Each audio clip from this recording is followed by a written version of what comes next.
Rusia mengklaim menguasai satu lagi benteng tentara Ukraina usai rentetan tembakannya menyerang. Rekaman benteng tentara Kiev di berondong tembakan ramai beredar di Telegram pada Rabu 24 April 2024. Dalam keterangan unggahan disebutkan meski perang berkepanjangan, pasukan Rusia tidak pernah bingung dan kehilangan akal untuk menerobos hutan dan benteng musuhnya. Pasukan terjun payung Rusia diketahui menyerbu benteng militan di pinggiran Chasiv.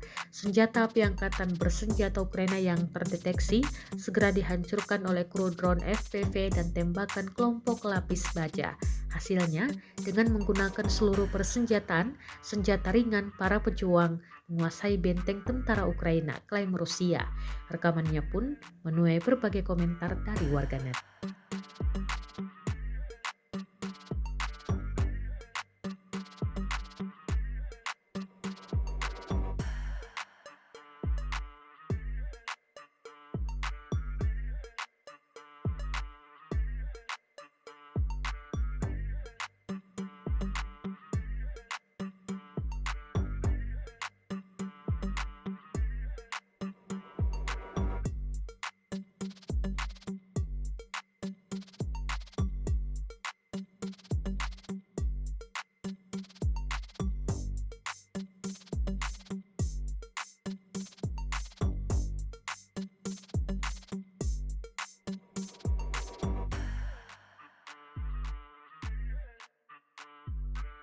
Download Tribun X sekarang, menghadirkan lokal menjadi Indonesia.